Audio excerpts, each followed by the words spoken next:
Everyone, इस video में हम लोग कुछ इंपॉर्टेंट क्वेश्चंस को देखने वाले हैं जो कि सारे एग्जाम्स के लिए बहुत ही इंपॉर्टेंट है। तो चलिए चालू करते हैं क्वेश्चन नंबर 1 से।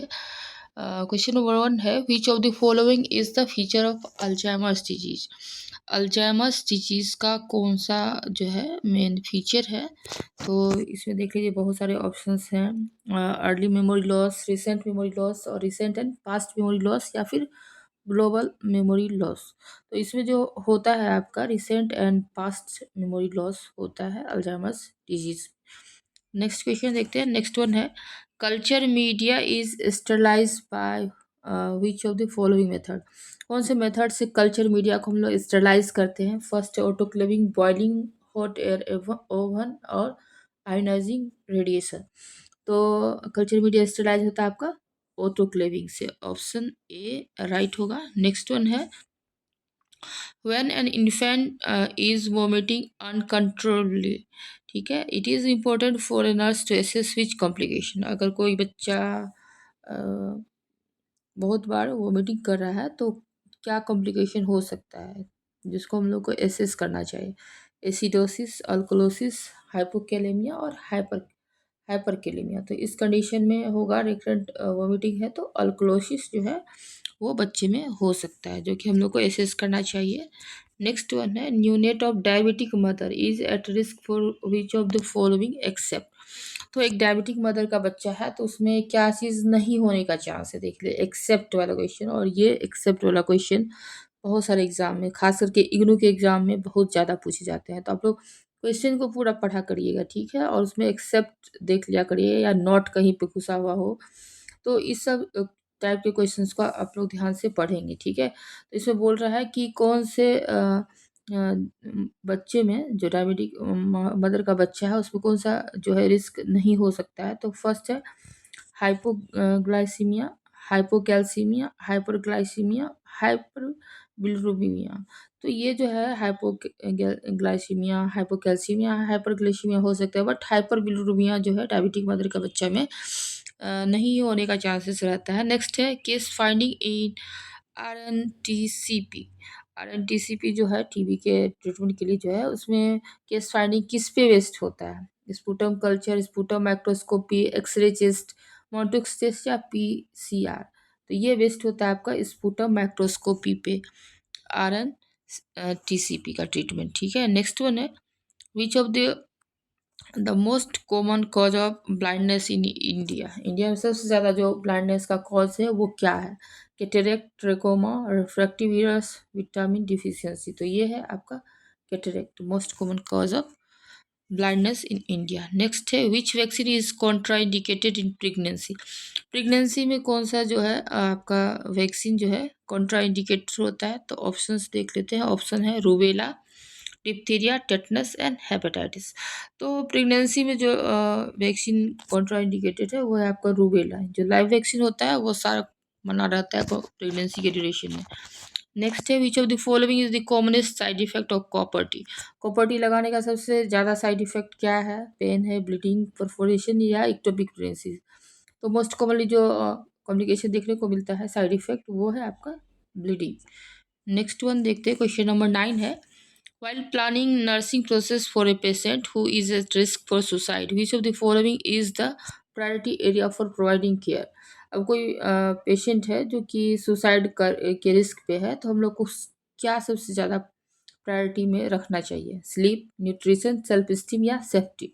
तो इस कंडीशन में सबसे ज़्यादा हम लोग को उसके सेफ्टी पर ध्यान देना है, क्योंकि वो कभी भी सुसाइड कर सकता है। तो सुसाइडल आइटम्स उससे दूर रखेंगे, ठीक है। Which of the following foods are recommended for mania patient. Mania patients में कौन सा फूड जो है वो एडवाइस किया जाता है। फिंगर फूड्स से, लिक्विड फूड से, सेमी सॉलिड फूड से या फेवरेट फूड्स से। तो मेनिया वाले पेशेंट में फिंगर फूड्स जो है वो एडवाइस किया जाता है। नेक्स्ट वन है the mental health act. Mental health act was pass during the year. कौन से ईयर में मेंटल हेल्थ एक्ट पास हुआ था। 1987, 1947, 1992, 1942। तो ये पास हुआ था आपका 1987 को। नेक्स्ट क्वेश्चन देखते हैं। Which is the source of bright red blood flowing back into the tubing of an intravenous drip. Intravenous drip में अगर बैक फ्लो हो रहा है ब्राइट रेड कलर का ब्लड, तो ये क्या है? Capillary blood, arterial blood, venous blood या पेरिफेरल ब्लड? तो ये रहता है generally arterial blood. Next one देखते हैं, Bell's palsy is due to the injury of which cranial nerve. Bells palsy जो होता है बच्चों में, वो किस क्रेनियल नर्व के इंजरी की वजह से होता है? ट्राइजेमिनल, ट्रॉक्लियर, फेशियल या हाइपोग्लोसल? तो ये फेशियल नर्व के डैमेज के कारण बेल्स पॉलिसी होता है। नेक्स्ट वन है grey Turner sign. Grey Turner sign is seen in myocarditis, pancreatitis, pleural effusion, Monteggia fracture. तो ये ग्रे टर्नर सिंड्रोम जो है पेनक्रियाटाइटिस में आपको देखने को मिलेगा। नेक्स्ट वन है सिस्टेमिक ल्यूपस एरिथेमेटस जो है, एसएलई जो है वो किसको इफेक्ट करता है? Connective tissue, liver, kidney, retina. SLE affect करता है कनेक्टिव टिश्यू को। नेक्स्ट वन है chest tube is inserted into second and third intercostal space suggestive of. तो चेस्ट ट्यूब जो हम लोग इंसर्ट करते हैं second and third intercostal space में, तो ये किस वजह से होता है? न्यूमोथेरेक्स है, हीमोथेरेक्स है, पायरोथेरेक्स है या इम्पाइजमा? तो ये जो इसका जाने का वजह है न्यूमोथोरेक्स। नेक्स्ट वन देखते हैं, क्वेश्चन नंबर 17 है rheumatic heart disease is caused by. Rheumatic heart disease जो होता है वो किसकी वजह से होता है? मेनिंजोकोकाई, group A B hemolytic streptococci या न्यूमोकोकाई या group A B hemolytic streptococci? ये जो रूमेटिक हार्ट डिजीज होता है group A B hemolytic streptococci की वजह से। नेक्स्ट वन है contraindications to lumbar puncture include all except. देखिए ये भी एक्सेप्ट वाला क्वेश्चन है। तो लंबर पंक्चर का क्या कॉन्ट्राइंडिकेशन है? किस कंडीशन में लंबर पंक्चर जो है नहीं देना चाहिए? एसडीसीपी है, न्यूप्लाज्म है, हिमोटोमा है या हेडेक है? तो न्यूप्लाज्म के केस में जो है लंबर पंक्चर एडवाइस नहीं किया जाता है। नेक्स्ट वन है common clinical feature of renal carcinoma. Renal carcinoma का सबसे कॉमन जो फीचर आपको देखने को मिलेगा वो क्या है? डायसूरिया, पेनलेस हेमिचूरिया, अर्जेंसी या इरिथमा? तो इस कंडीशन में कार्सिनोमा में आपको पेनलेस हेमिचूरिया देखने को मिलेगा। क्वेश्चन नंबर 20 है at term approximate placental weight. जो प्लासेंटल वेट जो है टर्म पीरियड में कितना रहता है? 300 ग्राम, 500 ग्राम, 700 ग्राम या 900 ग्राम? तो ये रहता है आपका 500 ग्राम का टर्म में प्लासेंटल वेट। नेक्स्ट है expulsion of cervical mucus with blood is known as. जो सर्वाइकल म्यूकस ब्लड के साथ निकलता है उसको कहते हैं लोकिया, सो, हेमरेज या डिस्चार्ज। ये कहलाता है आपका सो। नेक्स्ट है in breech presentation denominator is. Breech presentation में डिनोमिनेटर क्या होता है? सेक्रम, फ्यूमर, शोल्डर या लेग? तो ब्रिज प्रेजेंटेशन सेक्रम जो है वो डिनोमिनेटर का काम करता है। नेक्स्ट वन है growth chart is also known as.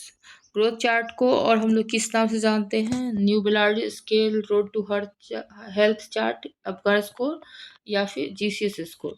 तो ग्रोथ चार्ट को और बोला जाता है road to health chart. Next question 24 को देख लेते हैं। What is nurse's primary critical observation when performing an assessment for determining an Apgar score? अगर अपगार स्कोर हम लोग डिटरमाइन कर रहे हैं तो क्या प्राइमरी क्रिटिकल ऑब्जर्वेशन होना चाहिए? ऑप्शंस है heart rate, respiratory rate, presence of meconium या इवोल्यूशन ऑफ मोरो रिफ्लेक्स। तो सबसे जो प्राइमरी ऑब्जर्वेशन होना चाहिए वो होना चाहिए हार्ट रेट का। क्वेश्चन नंबर 25 है an infant is born precipitously outside the labor room. What should the nurse do first? तो कोई जो बच्चा है बाहर लेबर रूम से बाहर पैदा हो जाता है, तो क्या नर्सेस का फर्स्ट एक्शन होना चाहिए? Tie and cut the umbilical cord, establish an airway for the newborn या ascertain the condition of the uterine fundus या arrange transport for the mother and infant to the berthing unit? तो सबसे primary action अगर होता है कोई बच्चा labour room से बाहर, तो उसको क्या करना चाहिए? इस्टेब्लिश करना चाहिए एयरवे न्यूबॉर्न को। प्रायोरिटी एक्शन वही होना चाहिए। नेक्स्ट है की features of kangaroo mother care are all of the following except. इसमें भी एक्सेप्ट है कि कंगारू मदर केयर का क्या की फीचर नहीं है? Skin to skin contact between mother and baby, ये तो फीचर है। एक्सक्लूसिव ब्रेस्ट फीडिंग, ये भी केएमसी का पर्पस है। नेक्स्ट वन है initiated in facility and continued at home, ये भी केएमसी में किया जाता है, but done only for babies with cyanosis, ये गलत है ऑप्शन। तो ऑप्शन डी ही जो है वो सही हो जाएगा। ठीक है, ऑप्शन डी जो होगा वो एक्सेप्ट के केस में हो जाएगा। तो ऑप्शन डी करेक्ट है। नेक्स्ट क्वेश्चन देखते हैं। नेक्स्ट वन है, ए 18-month-old child was brought to the well baby clinic, ठीक है, for booster dose of DPT. DPT के बूस्टर डोज के लिए कोई बच्चा आता है, तो which among the following muscles is preferred by the nurse to administer. तो डीपीटी वैक्सीन देने के लिए कौन सा जो है जगह मसल आपको प्रिफर करना चाहिए 18 मंथ्स के बेबी में डीपीटी लगाने के लिए? ऑप्शंस है डोर्सोग्लूटियल, वेंट्रोग्लूटियल, डेल्टॉइड या वेस्टस लेटरिस। तो आंसर जो होगा वो होगा वेस्टस लेटरिस डीपीटी के लिए। नेक्स्ट है, which vaccine is contraindicated in child with history of convulsion. अगर किसी को कन्वल्सन का हिस्ट्री है तो कौन सा वैक्सीन नहीं दिलवाना चाहिए? डीपीटी, मिजल्स, टाइफाइड या बीसीजी? आंसर होगा आपका डीपीटी। नेक्स्ट है, Cramer's rule is used for. Cramer's rule किस बीमारी में यूज होता है? जॉन्डिस है, नेक्रोटाइजिंग इंटरकोलाइटिस, बर्न्स, एस्फिक्सिया। तो ये क्रेमर्स रूल है वो जॉन्डिस के लिए यूज होता है। इसको आप लोग देखेंगे, जितने भी साइंस और रूल्स वगैरह हैं उसको आप लोग एक बार जरूर देख लिया करिए। कोई भी एग्जाम हो उसमें एक दो क्वेश्चन उससे आ ही जाता है। देखिए ये अगला क्वेश्चन है, sunset sign is seen in which of the following condition. Sunset sign किस में देखने को मिलता है? Pyloric stenosis, hydrocephalus, tetralogy of Fallot या सीजर्स में? ये देखने को मिलता है आपका हाइड्रोसेफलस में। नेक्स्ट है, mission Indradhanush programme is related to. Mission Indradhanush किसके लिए है? Breast feeding, family spacing, immunisation या न्यूट्रिशनल सप्लीमेंटेशन के लिए? इंद्रधनुष किसके लिए है? ये है आपका इम्यूनाइजेशन के लिए। नेक्स्ट वन है, which of the following helps in prevention of neural tube defect. क्या न्यूरल ट्यूब डिफेक्ट के प्रिवेंशन में हेल्प करता है? Vitamin A, vitamin C, iron या फॉलिक एसिड? तो न्यूरल ट्यूब डिफेक्ट जो है उसको रोकता है फॉलिक एसिड, इसलिए मदर को फॉलिक एसिड का टैबलेट लेना बहुत ज़रूरी है, नहीं तो न्यूरल ट्यूब डिफेक्ट बच्चे में होने का ज़्यादा चांसेस रहते हैं। नेक्स्ट है, most priority nursing intervention while caring for a child who is suffering from tonic clonic scissor. अगर कोई बच्चा टोनिक क्लोनिक सीजर से सफ़र कर रहा है तो क्या नर्सिंग इंटरवेंशन जो है देना चाहिए? Start oxygen by mask, make child seat and proper water, provide water, protect child from self injury, apply restaurant. तो सबसे प्रायोरिटी एक्शन जो है वो है आपका टोनिक टोनिक सीजर में स्टार्ट ऑक्सीजन बाय मास्क। ठीक है, बाकी सारे ऑप्शंस भी सही है, बट फर्स्ट ऑफ ऑल आपको जो है वेंटिलेशन पे ध्यान देना है, तो start oxygen by mask. Next one है, which of the following tractions use to treat fractures of the humerus. Humerus के फ्रैक्चर के लिए कौन सा ट्रैक्शन यूज करेंगे? ब्रेयर्स ट्रैक्शन है, ओवरहेड सस्पेंशन ट्रैक्शन है, थॉमस स्प्रिंट ट्रैक्शन है या 1990 ट्रैक्शन है? तो ये आपका overhead suspension traction. Next question है, what is the ratio of chest compression to ventilations when two rescuer perform cardiopulmonary resuscitation on a child? अगर दो पर्सन मिलके किसी बच्चे में सीपीआर कर रहे हैं तो क्या रेशियो होना चाहिए चेस्ट कंप्रेशन टू वेंटिलेशन का? ऑप्शन है 30:1, 30:2, 15:1 या 15:2। तो ये रेशियो होना चाहिए 15:2 का। नेक्स्ट वन है, nephrotic syndrome is characterised. Nephrotic syndrome किससे कैरेक्टराइज्ड होता है? ये है प्रोटीन्यूरिया, इडीमा, हाइपरलिपिडीमिया या फिर all of those, all of the above. तो नेफ्रोटिक सिंड्रोम में सब कुछ आता है, प्रोटीन्यूरिया भी, इडीमा और हाइपरलिपिडीमिया। नेक्स्ट वन है, which of the following is a manifestation of pyloric stenosis. Pyloric stenosis का क्या मैनिफेस्टेशन है? रिगर्जिटेशन, प्रोजेक्टाइल वॉमिटिंग, टेनिसमस या स्टीरिया? तो ये होता है आपका पाइलोरिक स्टेनोसिस में प्रोजेक्टाइल वोमिटिंग।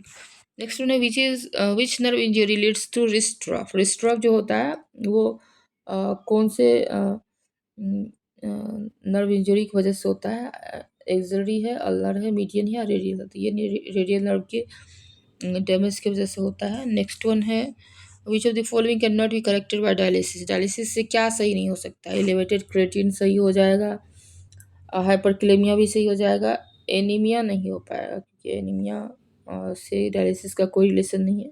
हाइपरनेट्रीमिया भी सही हो जाएगा, तो आंसर जो होगा ये एनीमिया होगा। एनीमिया से करेक्ट नहीं हो सकता। ये देखिए इसमें भी जो है कैन नॉट लगा हुआ है, तो नॉट वाली क्वेश्चन और एक्सेप्ट वाले क्वेश्चन को आप लोग अच्छे से सॉल्व करेंगे। नेक्स्ट वन है, best test to assess the fluid status in burn patient. Burn patient में फ्लूइड स्टेटस को चेक करने के लिए हम लोग कौन सा टेस्ट जो है बेस्ट टेस्ट कहलाएगा? Electrolyte level, haematocrit creatine level या हीमोग्लोबिन लेवल। तो इस केस में सबसे बेस्ट टेस्ट जो है वो है हीमोक्रिट टेस्ट। ठीक है, ओके। अभी की इस वीडियो में इतना ही। आगे और इम्पोर्टेंट क्वेश्चंस को लेके आएंगे, तो आप लोग इस चैनल पे बने रहें। Thank you and thanks for watching.